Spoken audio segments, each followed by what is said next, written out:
What's up, guys? Here's a couple of questions for you. Are we over-medicating when it comes to our mental health? I think most people probably went straight for an answer, right?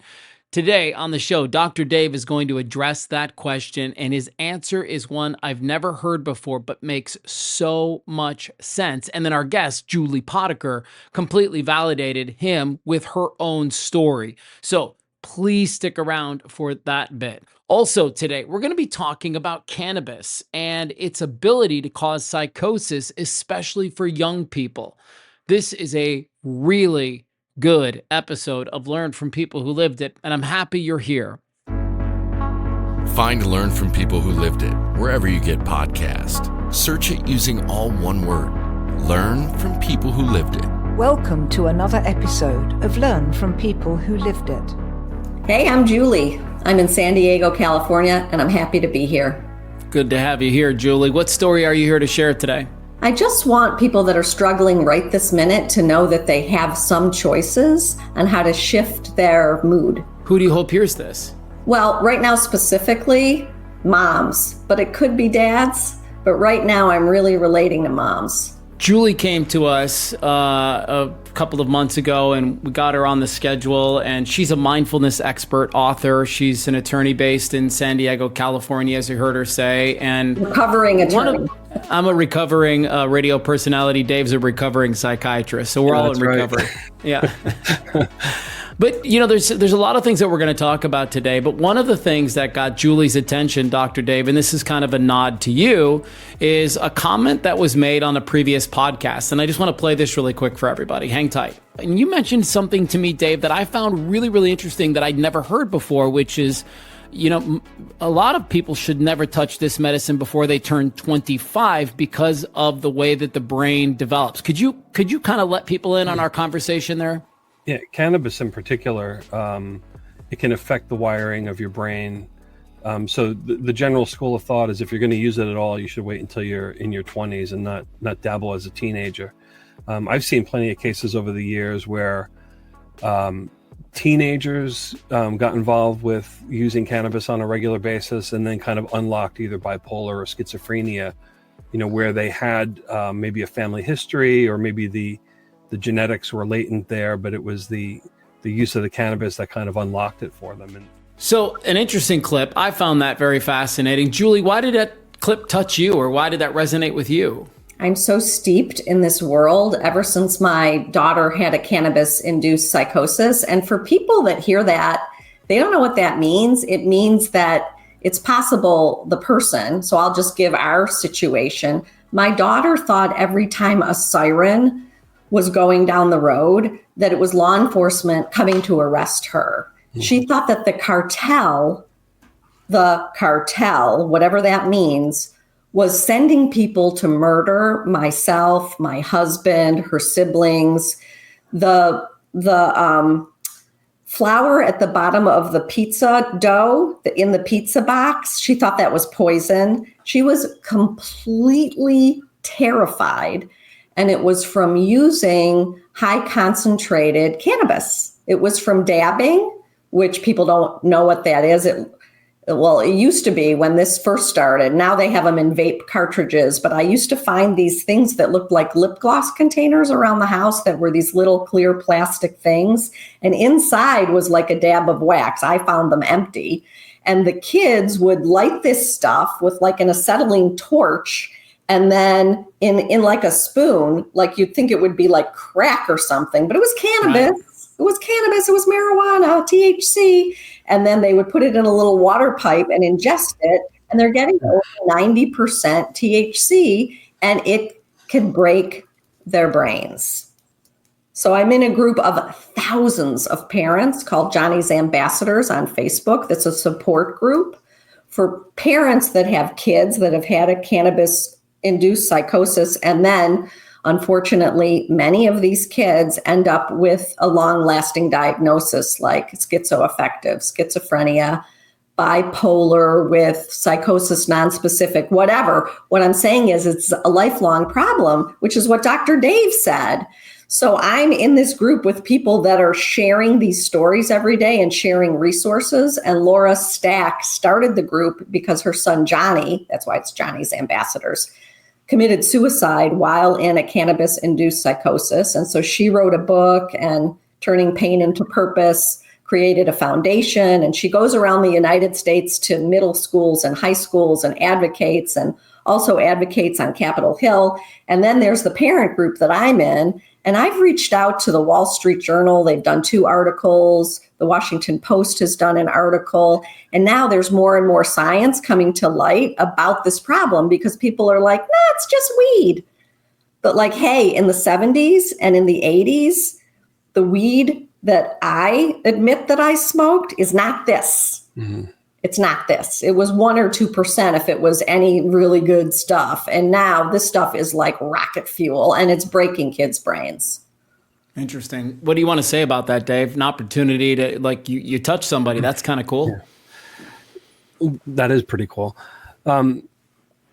Cannabis, I mean, it's not uncommon for people to get paranoid just by smoking. Anxiety symptoms are common as well. And usually that will go away. So there's even a famous audio clip of somebody calling 911 as a police officer. And, he thought that him and his wife were going to die. And, so in the state, sometimes you can have that. But what you're describing is very different. You're unlocking something that's latent in the brain, and leading to then a lifelong condition that's going to need ongoing treatment. It's not just, hey, I was a little paranoid when I was smoking weed, and then a day later I was fine. This is very different. Yeah. Interesting. Well, it's not the whole reason that we're here today. I just thought it was a nice little connection point. But it's good information, and not enough people I'm similar to you, Julie. Like, I've smoked some weed, and I had never heard that statistic before. And so when Dave laid that on me, I was like, we need to make sure other people know this, and for good reason. Your journey to mindfulness, that is what we are here to talk about today, is mindfulness. Started after you had to visit a neurologist for what? I thought I had a brain tumor. I had the wrong words coming out of my mouth. So I would think cappuccino and I would say cappuccino, or I would think that's magical and I would say maginal. And I was really concerned. And at the time I had 3 adolescent kids, all, neurodivergent, all ADHD, which just means that homework is a pain in the butt, school's a pain in the butt, it's stressful in the house. I'm the youngest of 3 women. I was the only one at the time who was where my parents are. My parents moved here after I had the twins. And so as they were aging, I was the sandwich girl with trying to help my parents and having this crazy household. And I was just under too much stress. So the neurologist cleared my brain of anything horrible. And he said, what you have is stress.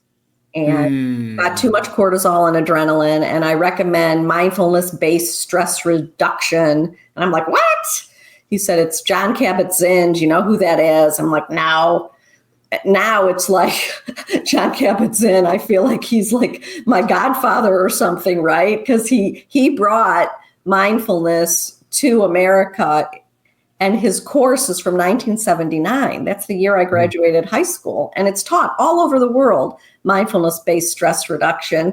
And that was my on-ramp to all the other courses and trainings I took. Mindful self-compassion didn't get invented until 2010, but it's built on John Kabat-Zinn's platform. It just adds self-compassion, which they didn't have research on back then until Kristen Neff did it. And she and Chris Germer wrote the curriculum for mindful self-compassion. So I took that class. I was like, oh, this is it in terms of healing. And then in 2014, they posted that they were going to do a teacher training. And I applied and I got accepted, even though I'm not a therapist.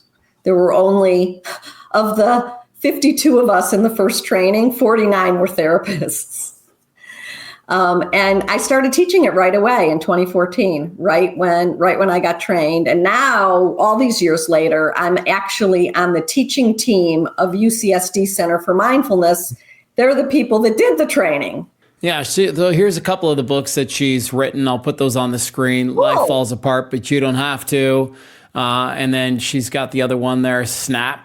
So which one came first? Snap came first? No, Life Falls Apart, which is really a memoir, a mindfulness memoir. So it's stories and then how to, like a story and prescriptive, a story and prescriptive. So it's really kind of easy to read in an hour and a half. And I didn't think I would write another book, but during COVID, I came up with the acronym SNAP.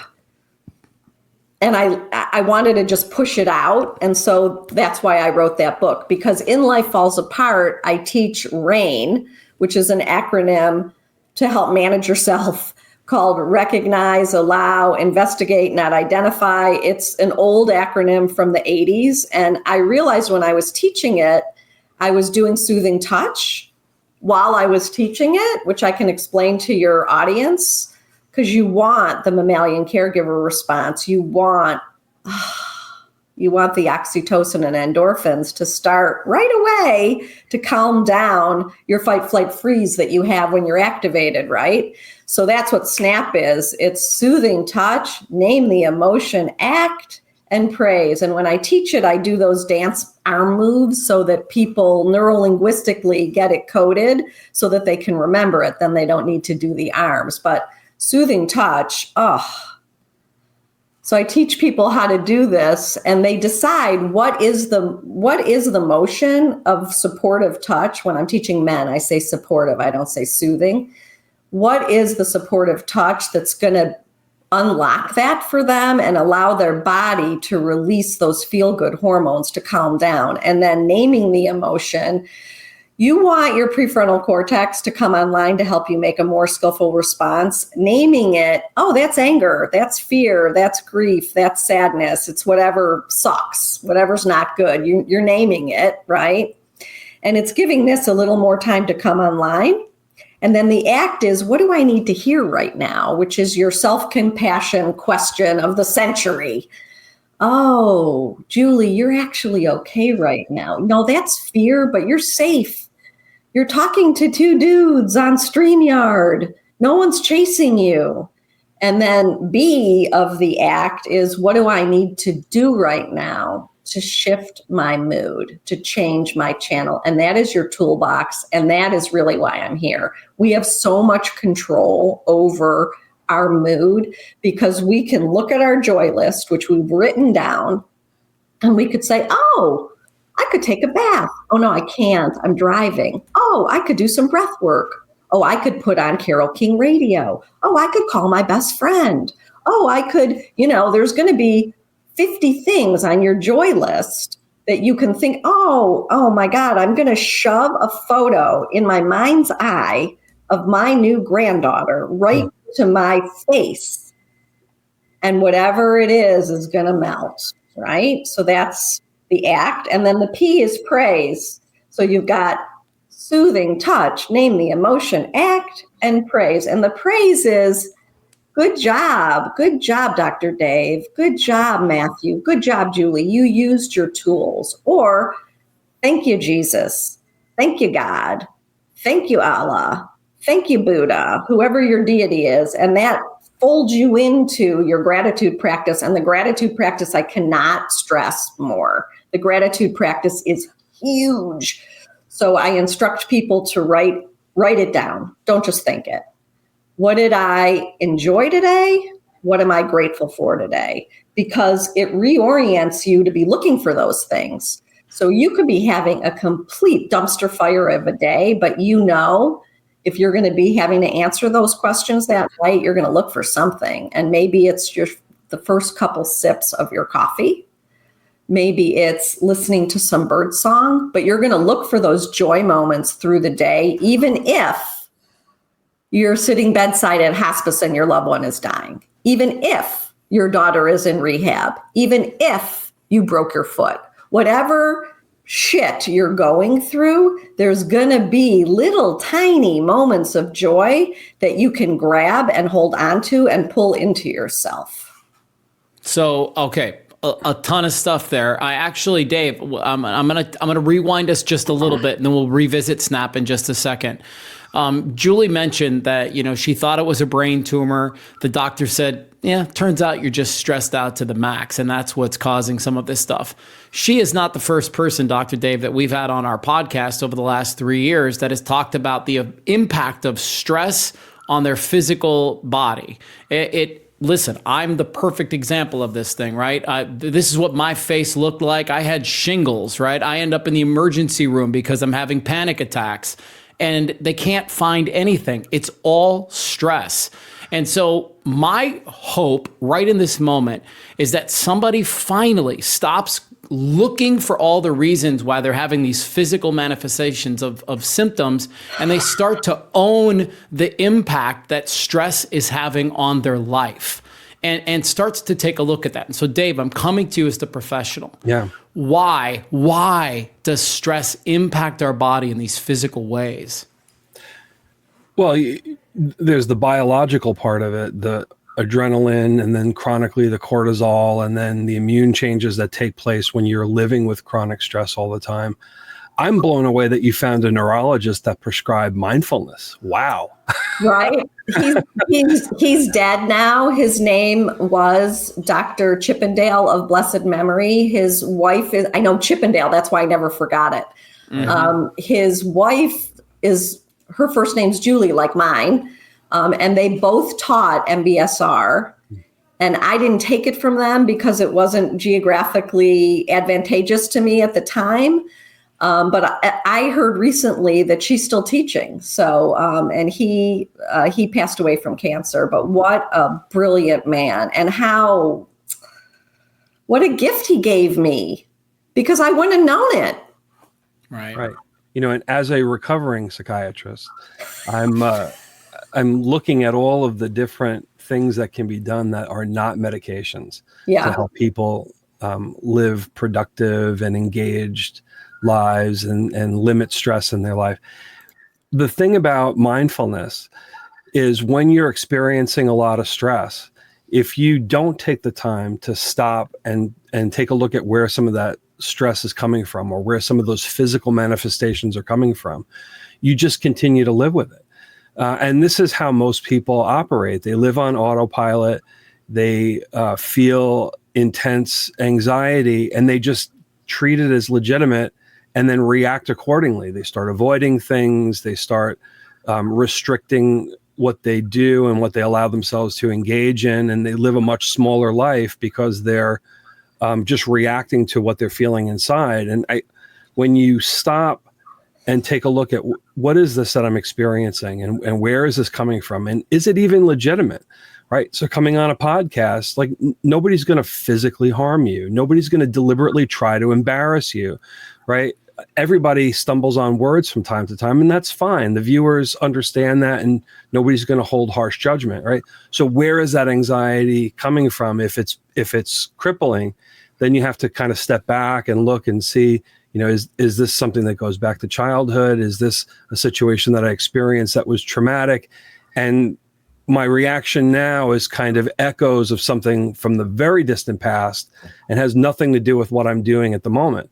Right. So you're touching on internal family systems, the inner critic work, which we teach a unit on in the Mindful Self-Compassion curriculum, and in the Mindful Methods for Life curriculum that I created. I teach one day on that, and it allows people to understand their inner critical voice came from an early childhood caregiver, and unless you are the subject of neglect or abuse, then all bets are off, and this doesn't count for you. Right. And I'm sorry, but if you had a regular childhood where your parent made mistakes because they're human, and you have a harsh inner critical voice, you then realize, oh, they were trying to keep me safe in some way.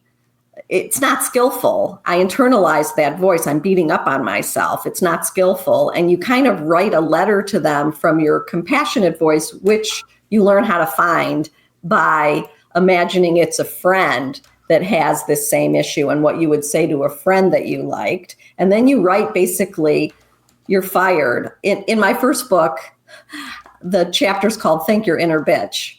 So, like basically you're not skillful. I'll take it from here.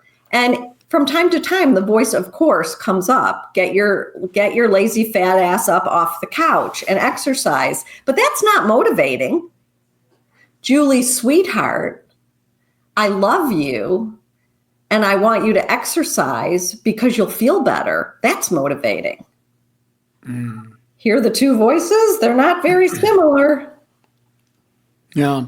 Can I ask you, Julie, from your vantage point, this mindfulness-based stress reduction that you've kind of become an expert in, and I'm assuming practice in your own life, what has been the aha moment in learning this modality for you? Has there been one thing that you just love about it? For example, when I learned transcendental meditation, the thing that I love is like, no matter what, for 20 minutes twice a day, life is good. Like I know that I can count on that. It is my go-to tool now. Anytime where I'm really kind of whacked out and just really feeling stressed to the max.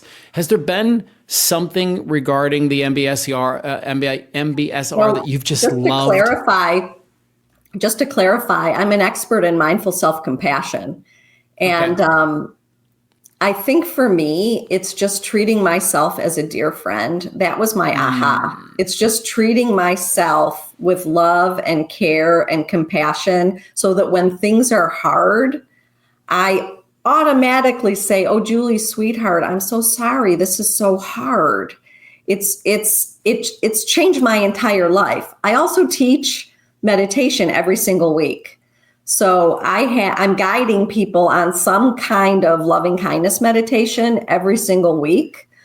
I do it on Zoom on Wednesday mornings. I do it live also in other places. And it's a chance for me to connect with myself and to also send love and prayers out, and guiding people to do that, because science has shown that when we do a loving kindness meditation and we're wishing other people well, it raises the bar for humanity because it makes people more altruistic. So that's the difference between just doing a breath meditation or doing TM, which is fantastic. They're both fantastic. Right. This actually makes, supposedly, they say, studies have shown, makes people more willing to help their fellow man. And so I want to help humanity with more bangs for our buck. So breathing in for myself and out for others with specific words or phrases, which is bespoke. It's what, like this morning, I teach every Wednesday morning, and I'm talking to you now on Wednesday. This morning, my word that I needed was strength. I breathed in strength. I exhaled strength, because other people are going to need it. Whatever you need, there's more than 8 billion of us. Probably 2 billion people need the same thing at the same time that you need it. That's common humanity.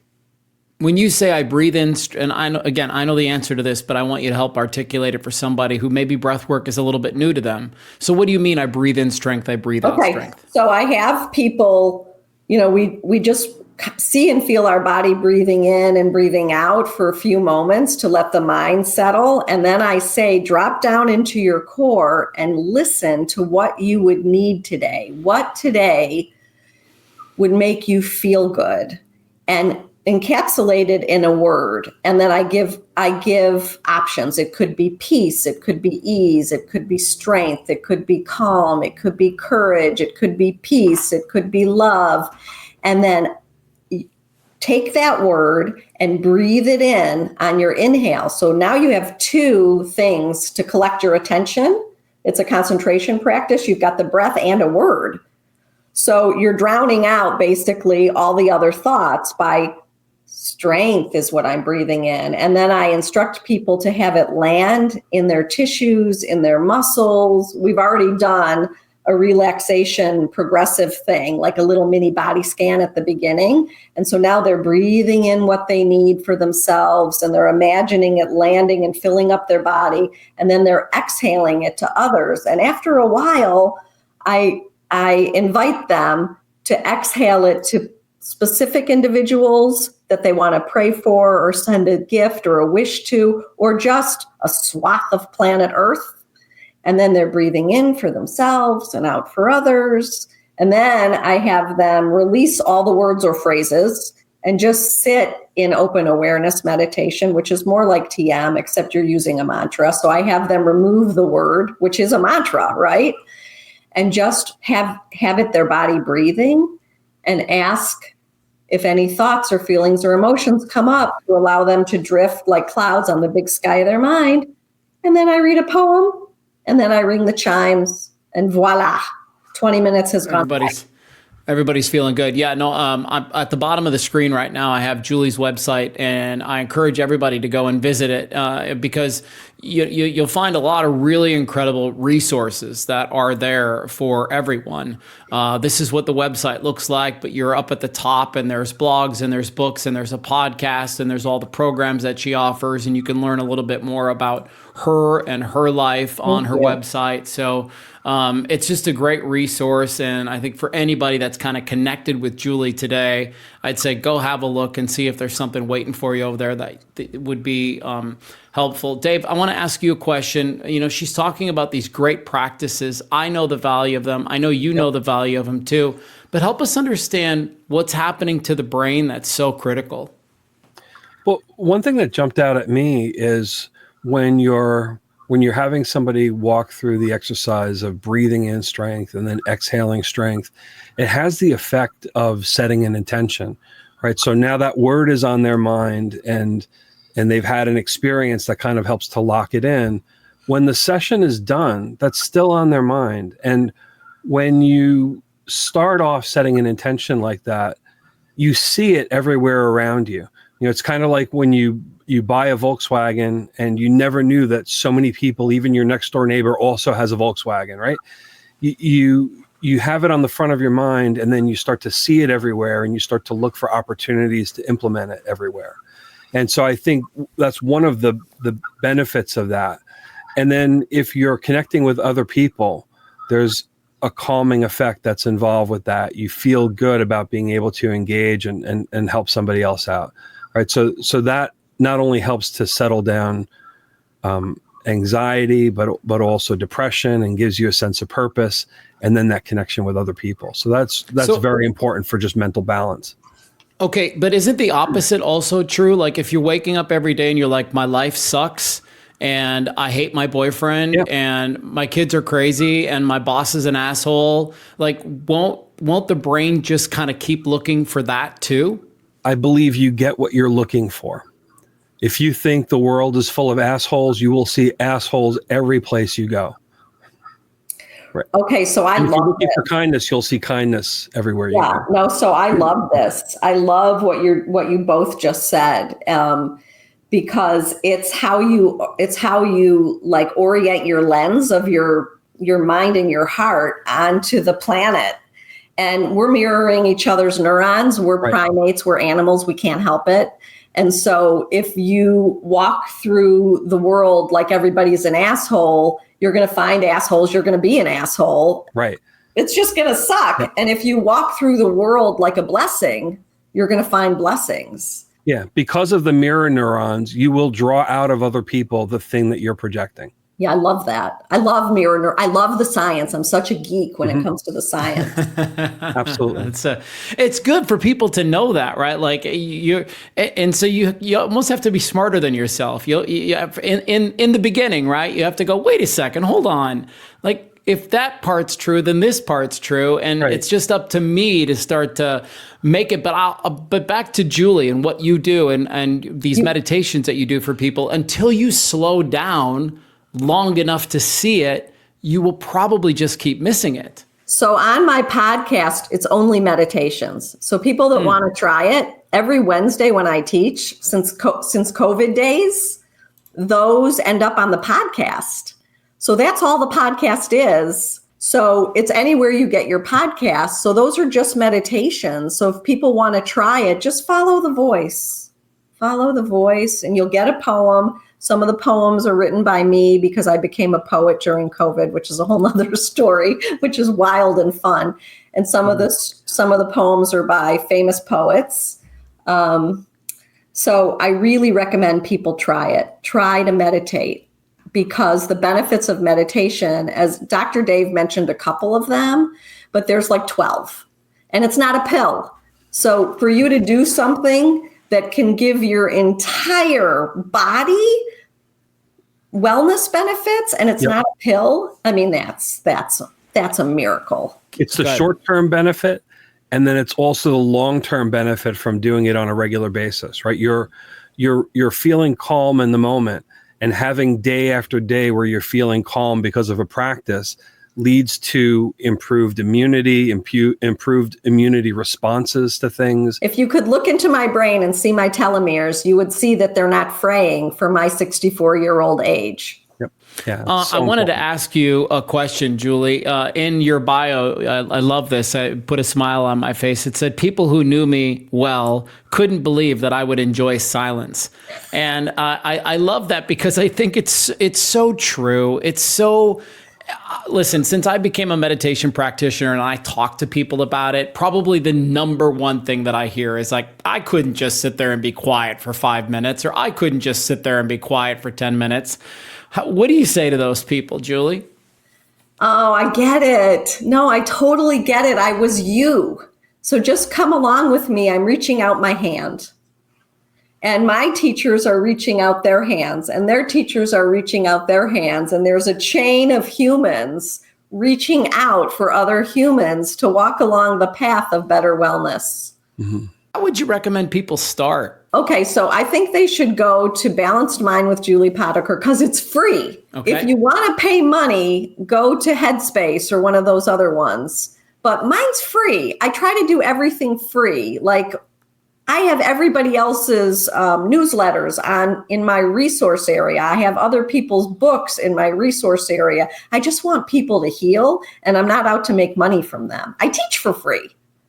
So, I mean, my books, if you buy them on Amazon, you have to pay for them. But if they're on like Kindle, sometimes they're free. Anyhow, I want people to be able to heal themselves and to be able to make better choices to feel better in their own bodies and in their own minds and in their own souls. There's a lot of crap going on right now. We need to grab a hold of ourselves and do the best we can. And that way we show up better.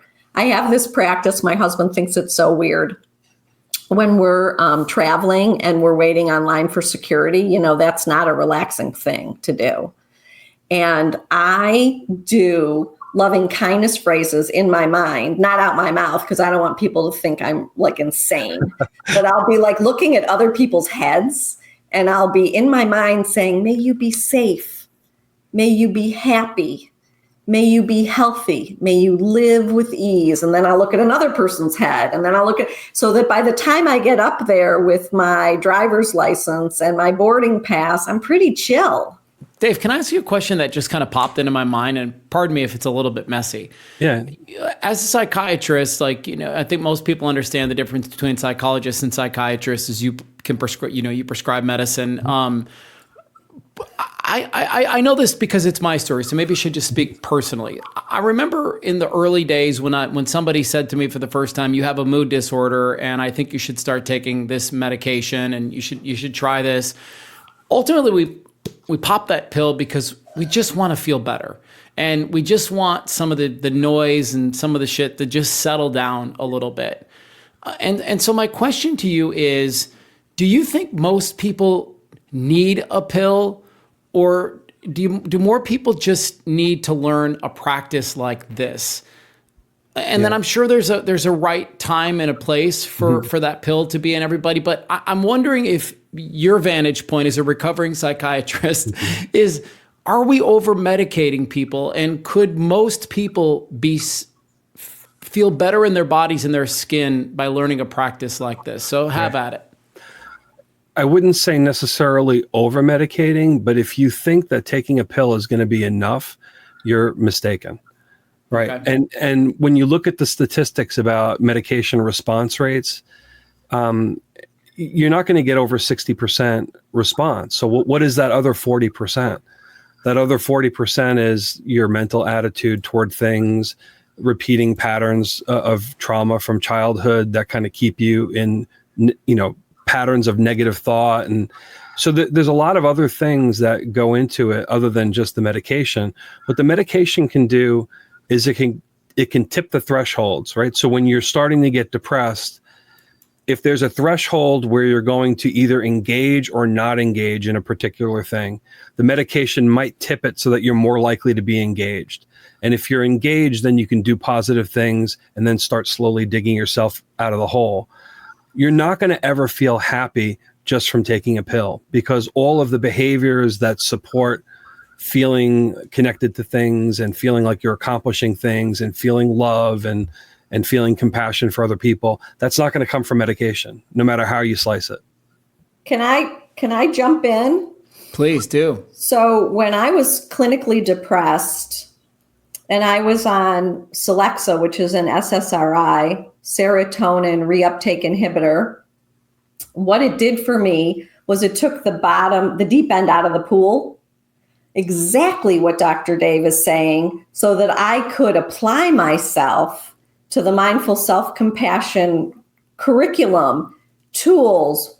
So I weaned off of the Celexa, I want to say maybe 10 years ago or 15 years ago, and it was really hard to get off of. I had like pinging in my brain. I remember being at lunch with a girlfriend and saying, "Do you hear that? Do you hear that?" And she's like, "No." And I'm like, "Oh shit, it's happening inside my own head." Brain zaps. Oh, horrible. So if you can use the medication for a period of time to get the lower part lifted so that you can start engaging in things that are going to be a good long-term practice, that makes sense.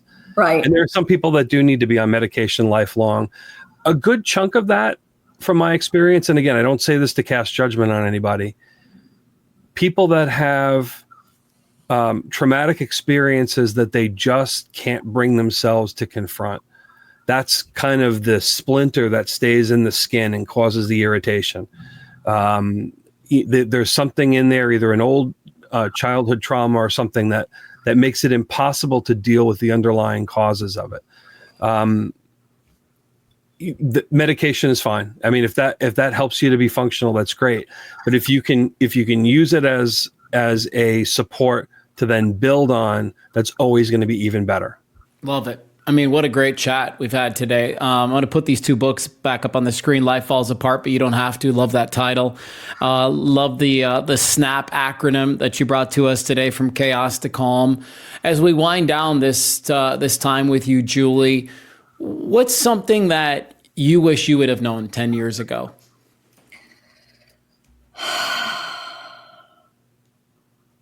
I'm so powerful. We're so powerful.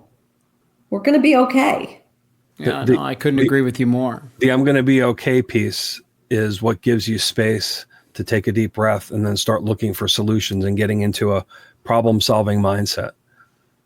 If you're dealing with things are not okay, things are chaotic, then you're running from stuff. And when you're running from stuff, where are you going? Do you even know where you're going to end up at that point? It's better to stop, take a deep breath, check in where you are right now, and then be deliberate about how you move forward. Love that. I'm going to end with this last bit of something that we kind of skirted over earlier. How could we all, right here today, as soon as we're done listening to this podcast, sit down and make a joy list? I love that you mentioned that earlier, because I just, it's so practical. And that's me. To know me is to know, like, give me the goods, dude. Give me the tools. What can I use to get out of this funk or this rut? And so how do I make my joy list? Okay. It's stream of consciousness. I do it at the beginning of all my workshops. You take a pen or a pencil and you just write down for a couple minutes everything you can think of that brings you joy.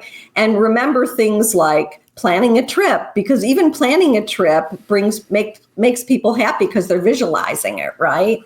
Like everything you can think of, listening to bird song, having a glass of wine as long as you're not an alcoholic, like getting together with friends, whatever it is, really long list, and you can add to it and then copy it and have it in different places. Keep it in your car. And then when you learn your mindfulness toolboxes, you'll add stuff to it that you don't have on it now, like breath work, meditating, mindful eating, mindful walking, like all the mindfulness tools and tricks that you learn from somebody like me that end up being joyful because they make you feel better. You add them to your joy list too.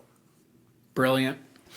Well, thank you so much for your time today, Julie. It was great to meet you and hear a little bit about your story. And I love what you're doing for the world. We need more of you, that's for sure. We need more of all three of us, but I think there's 1 billion of us at least. Yes. So hang on to that. I will. And Dr. Dave, as always, man, I mean, you're good on every episode, but today I felt like you were in the A category. So great job. Thank you. Yeah. Thanks, guys. That was a pleasure. All right. Everybody, do me a favor. Now that we're at the end of this, so sit down, make your joy list today. Love that. Make sure you visit Julie's website. It's at the bottom. Here's a couple of books that you can pick up and add to your arsenal, add to your summer reading. None of it's going to hurt. It can only help. So we'll see everybody next time. We have 3 goals with Learn from People Who Lived It. 1. To help you feel less alone. 2. Encourage you to seek out a coach, a therapist, a church, anyone who can help you get through your journey and find some healing. 3. When you're ready, share your story with us. Find Learn from People Who Lived It, wherever you get podcasts. Search it using all one word. Learn from People Who Lived It.